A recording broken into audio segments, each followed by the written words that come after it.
O que nós temos nessa conclusão de Jó é que o homem, ele pode por si só procurar sabedoria em si mesmo, pode procurar na criação, pode procurar na natureza, ele pode procurar aonde ele quiser. Nem a morte, nem a vida, nem os tesouros, nem a riqueza, nem as coisas mais preciosas deste mundo podem fornecer ao homem sabedoria. É o mesmo que Agur está dizendo. Nós somos estúpidos demais para inclusive sermos homens, porque um homem, ele precisa pelo menos saber o porquê ele está aqui. Ele precisa pelo menos saber qual o propósito da sua existência. É isso que o torna homem. Quando nós compramos um objeto para a nossa casa, nós compramos um objeto por causa de uma necessidade. Normalmente tem que ser assim. Quando eu compro alguma coisa, eu compro porque eu tenho uma necessidade e compro algo com um propósito específico para suprir aquela necessidade. Normalmente vem com um manual de instruções para você poder aplicar bem aquele objeto à necessidade que você tem.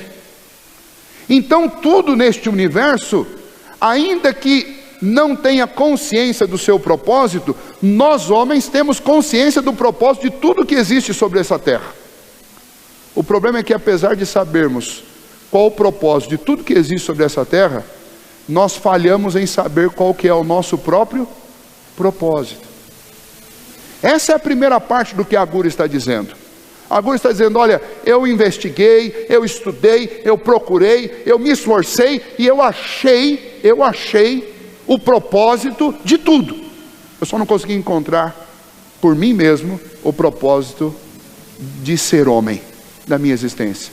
E então, nem ser homem de forma boa, de forma útil, eu consigo ser.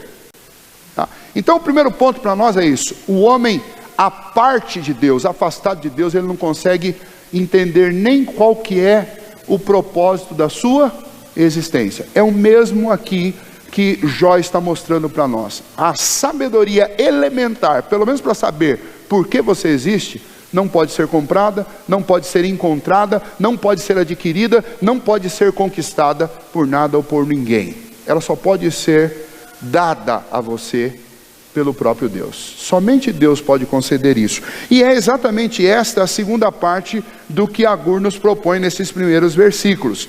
Ele diz no versículo 3, não aprendi a sabedoria, nem tenho conhecimento do santo. E aí ele interpõe esta dificuldade dele através de vários questionamentos que ele vai colocar. Ele começa, olha, quem subiu ou quem desceu do céu? Quem já foi até lá? E quem já voltou de lá? Depois quem encerrou os ventos em seus punhos? Ou seja, quem é que segura os ventos para que eles não sumam? Quem é que põe início, dá o start, e quem é que finaliza os ventos?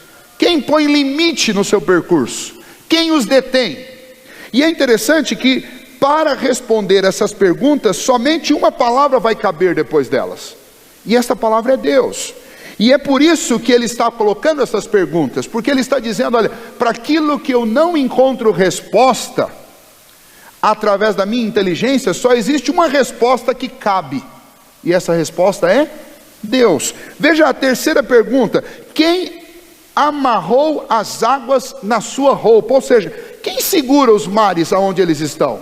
Quem os detém? Quem os dispôs desta maneira? Quem segura as águas no céu? Somente Deus pode fazer isso.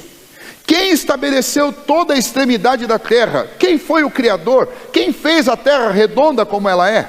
Quem criou as leis naturais da física, da astrofísica, que governam o nosso universo? Quem criou estas coisas? Quem pôs limite? Quem estabeleceu essas leis? Só pode ser Deus. Qual é o seu nome? Só pode ser Deus. Qual o nome do seu filho? E é interessante que ele coloca para nós aqui um link muito interessante para nós partirmos para Cristo Jesus, porque ele diz, este que criou estas coisas tem um filho. Qual é o nome do seu filho? Quem é o seu filho? Que é o próprio Senhor Jesus, o Criador de todas as coisas, nós sabemos, mas só sabemos disso por causa da palavra de Deus. Se é que o sabes, ele faz a pergunta. Você, homem natural, você sabe essas respostas? E todos os homens que leem esse texto, Ou eles dizem que é Deus, porque alguém os revelou isso, ou eles simplesmente dizem, eu não sei quem fez essas coisas. Nós não estávamos lá. Nós não temos, através da ciência, mecanismo para concluir isso. Agora, no versículo 5, ele dá a resposta. Toda palavra de Deus é pura, e ele é escudo para os que nele confiam. Nada acrescentes às suas palavras, para que não te repreenda e seja achado mentiroso. Ele diz, a única fonte de resposta para as perguntas existenciais do homem, a única fonte de sabedoria para o homem é o próprio Deus, um Deus que se revela através da sua palavra, e é através dessa sua revelação que eu posso adquirir conhecimento. Qualquer tentativa de conhecimento e de sabedoria à parte das Escrituras vai terminar em loucura. Em loucura. Vejam o que a Bíblia vai nos ensinar a respeito disso. O livro do profeta Jeremias, no capítulo 10, de 6 a 8, diz o seguinte: ninguém é semelhante a ti, ó Senhor, tu és grande, e grande é o poder do teu nome. Quem te não temeria a ti, ó Rei das nações? Pois isto é a ti devido, porquanto entre todos os sábios das nações, em todo o seu reino, ninguém é semelhante a ti. Mas eles todos se tornaram estúpidos e loucos, seu ensino é vão e morto, como um pedaço de madeira. O profeta Jeremias está dizendo, quando o homem se aparta de Deus, aquilo que o homem chama de ensino, de sabedoria, de conhecimento, não passa de algo estúpido e louco, não passa de um pedaço de madeira morto e sem vida, não pode produzir bons resultados porque não tem vida em si. E às vezes nós cultivamos o hábito de guardar nossa Bíblia, de deixar a palavra de Deus restrita aos momentos de culto, e largamos a palavra de Deus lá e lemos tanta bobagem durante toda a semana em outros lugares, e achamos que somos leitores porque lemos muita coisa. Só que todos os livros, todos os compêndios de ciências aplicadas, de física, de matemática quântica, todas as revistas, seja revista de notícias, seja jornal, tudo isso, tudo que você tiver, revista de fofoca, televisão, jornal televisivo, tudo isso é inútil sem a palavra de Deus, porque vai encher a sua cabeça de conhecimento que a Bíblia compara com um pedaço de madeira, jogado, velho, morto, que não tem função. A fonte de sabedoria, para eu saber as respostas que o meu coração clama, é a palavra de Deus. A fonte de revelação suprema é a palavra de Deus. Sem ela, nós jamais adquiriremos sabedoria. A sabedoria necessária até para ser homem. A sabedoria para admitir que nós somos estúpidos demais.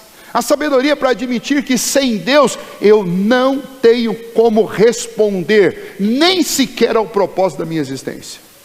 Quanto mais viver esse propósito.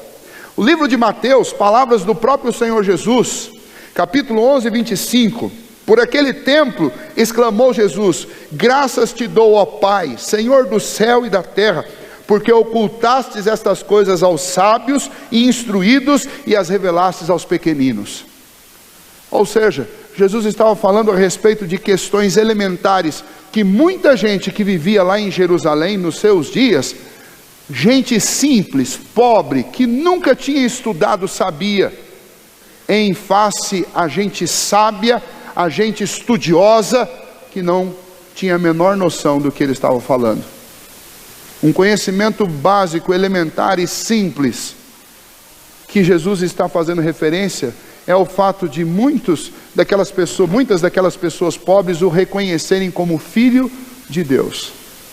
Enquanto os sábios e entendidos de Jerusalém naquela época não o reconheciam como filho de Deus, mas o chamaram de agitador, o chamaram de beberrão, o chamaram de glutão, o chamaram de muita coisa, menos de filho de Deus. E aí Jesus agradece ao Pai, porque o Senhor revelou isto aos pequeninos. Sabe o que Jesus está dizendo? Seja para um homem muito sábio, ou seja para um homem ignorante, a única maneira de saber que o próprio Senhor Jesus é o Filho de Deus, é por uma revelação divina. E então nós podemos usar as conclusões de Agur e desfrutar não só da triste conclusão dele, que somos demasiadamente estúpidos para ser homens, mas podemos desfrutar também da grandiosa alegria que ele nos remete. A alegria de que se eu estou aqui nesta manhã e creio que Jesus Cristo é o Filho de Deus, eu tenho motivos para agradecer a Deus todos os dias da minha vida, porque de maneira alguma eu poderia ter chegado a essa conclusão se não fosse por Deus ter se revelado dentro do seu coração. Eu não sei se você já teve esse desejo, mas eu já nutri, muitas vezes senti a vontade no meu coração, especialmente depois de ser pastor, de trabalhar na igreja. Oh Senhor, eu queria tanto ver um milagre extraordinário acontecendo. E todas as vezes que eu sinto esse desejo, Deus me faz lembrar de milagres extraordinários que aconteceram na minha vida e que acontecem na vida de todo crente desde o primeiro dia em que nós cremos no Senhor. O primeiro dele, o primeiro milagre extraordinário que Deus fez na sua vida e na minha vida foi nos fazer crer nele. Existem homens formados nas universidades, homens com mestrado, com doutorado, com pós-doutorado, que não conseguem crer em Cristo. Gente que tem inteligência para construir nave, para viajar do nosso planeta a outro, mas não consegue acreditar que Jesus Cristo é o Filho de Deus. Então o fato de você acreditar que Jesus Cristo é o Filho de Deus é um milagre extraordinário de Deus na sua vida. O fato de você ocupar o seu tempo para servir a este Deus é outro milagre extraordinário de Deus na sua vida. As coisas que você já abandonou, que você praticava e agora não pratica mais, que são pecaminosas, você só conseguiu isso por causa de Deus. É um milagre extraordinário de Deus. A gente fica o tempo inteiro querendo ver cego enxergar, surdo ouvir, paralítico andar, e o que Deus tem feito na nossa vida é muito maior do que isso. Mais cedo ou mais tarde a ciência também vai conseguir fazer cego enxergar, e já tem conseguido. Vai fazer surdo ouvir, e vai fazer paralítico andar. De forma natural ou de forma mecânica vai conseguir. Agora a ciência nunca vai conseguir fazer com que um homem acredite em Deus, porque somente Deus pode fazer isso. E este milagre Deus já fez na sua vida. E é isso que Agur está mostrando para nós. Nós como homens somos estúpidos demais até para sermos homens, porque nós não conseguimos descobrir sozinhos nem o porquê da nossa existência. Mas Deus, através da sua palavra, se revela, e um milagre acontece na nossa vida. Nós descobrimos para que nós existimos.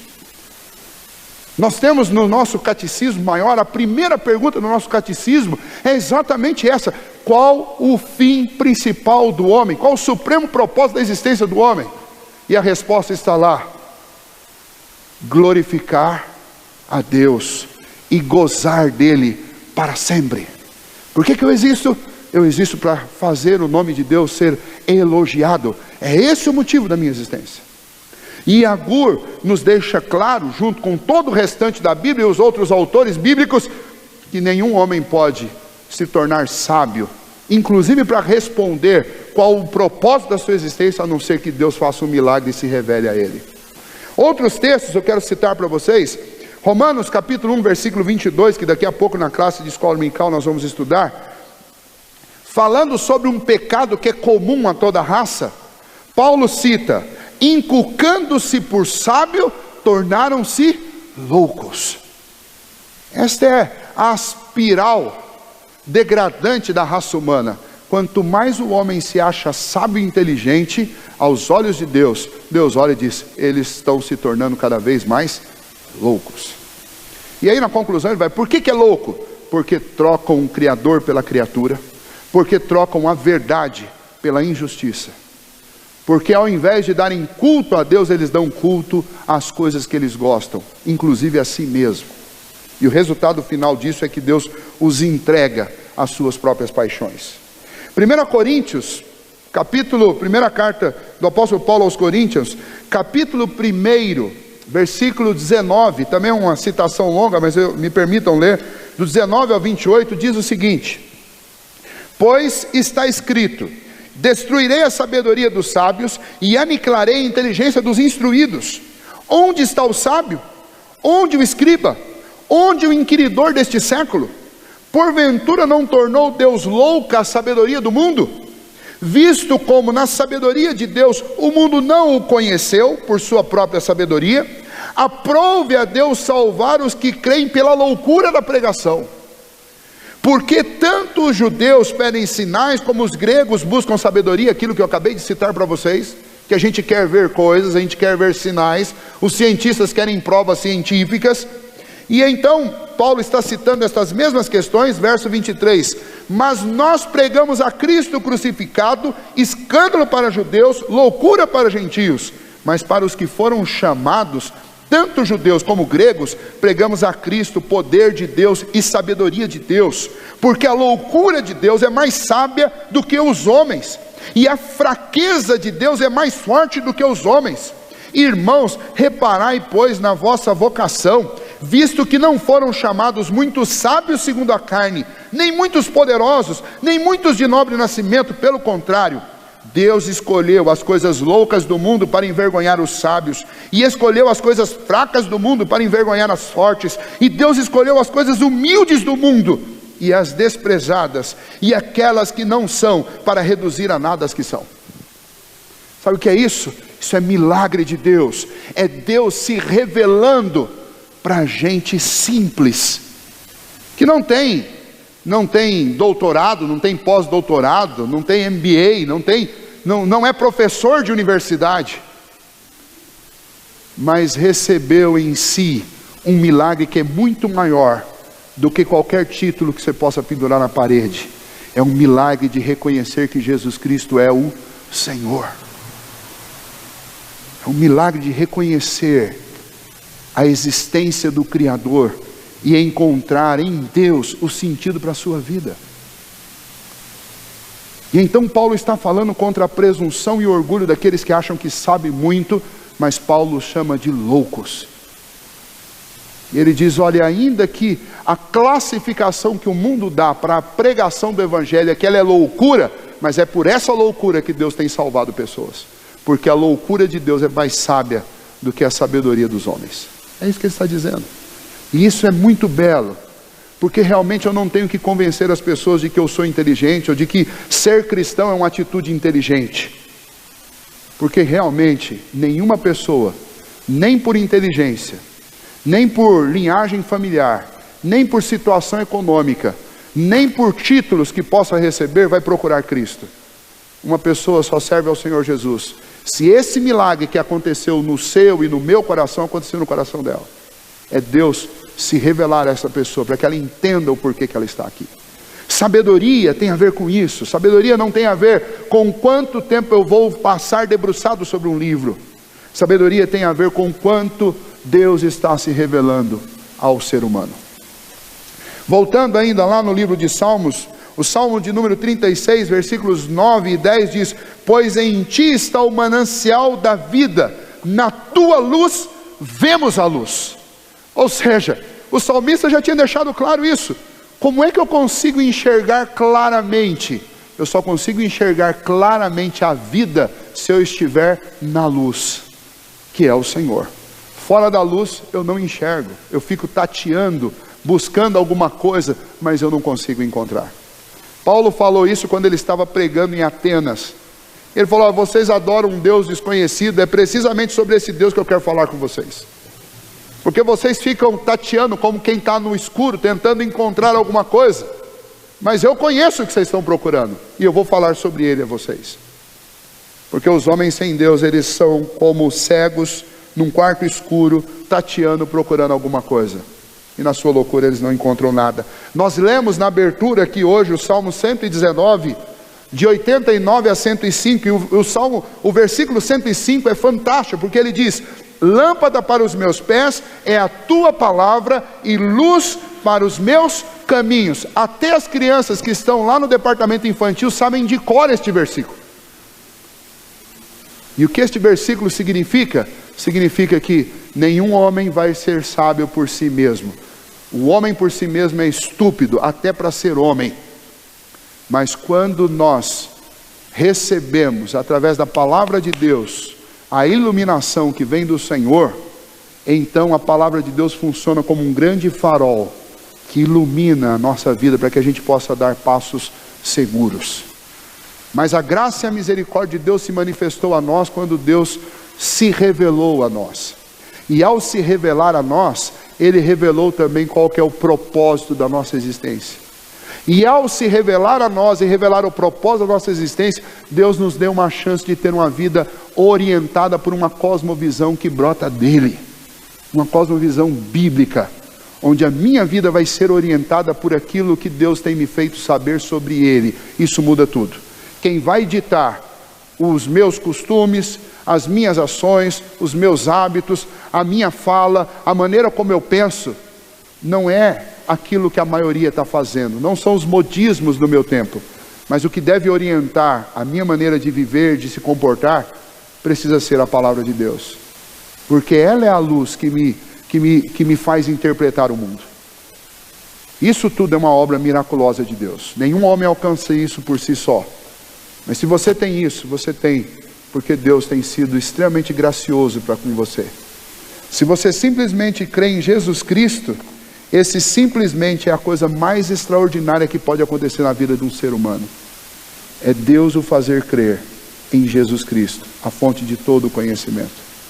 Então Agur, sem saber exatamente o que ele estava dizendo, no que diz respeito ao nome desse filho, ele estava apontando para Jesus.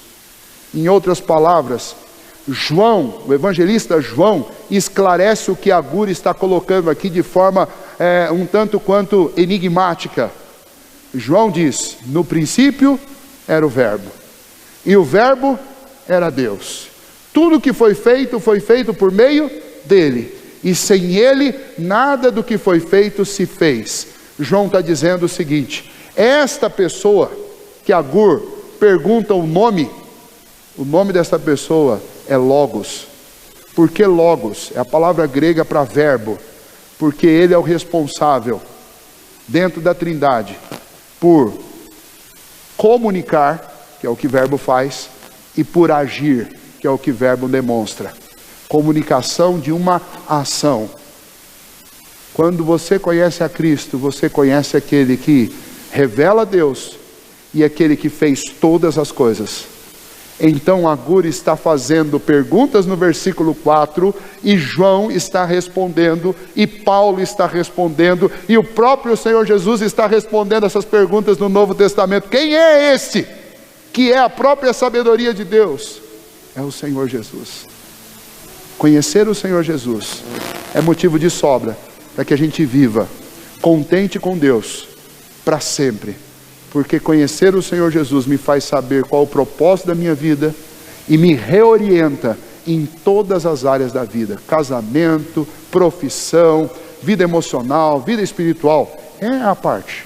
A grande sabedoria, e é isso que Agur está dizendo: não mexa na palavra de Deus, porque essa palavra ela é suficientemente clara, boa e eficiente, porque é a revelação de Deus para que a gente seja sábio. É isso que Agur nos ensinou, e é isso que eu gostaria de deixar para a nossa meditação nesta manhã. Então, manter este livro fechado em casa é o maior prejuízo para a vida de um ser humano. Muito maior do que prejuízo financeiro, do que prejuízo familiar, do que prejuízo de relacionamento, é manter esta palavra de Deus, luz para os homens, fechada em casa. Ela é a fonte de todo conhecimento. Pastor, eu estou fazendo faculdade, eu tenho tanta coisa para ler, o senhor não faz ideia. Tudo que você tem para ler na sua universidade vai ser muito mais bem entendido se você ler depois de ter lido isso. Porque esta é a luz para os nossos caminhos, é a lâmpada para os nossos pés. Pastor, o senhor não faz ideia, hoje no meu trabalho, na minha empresa, eu tenho muitas coisas para resolver, para decidir, e eu não tenho tempo, eu tenho que sair de casa cedo para fazer isso. Acorde mais cedo e leia a Bíblia, porque todas as decisões que você vai tomar dependem do que está aqui. A palavra de Deus é a lâmpada para os nossos pés e a luz para o nosso caminho. Que Deus nos ajude a adquirir, pela graça e misericórdia dele sempre, esta sabedoria que é da parte de Deus para aqueles a quem ele quis revelar. Graças a Deus que ele tem feito isso conosco.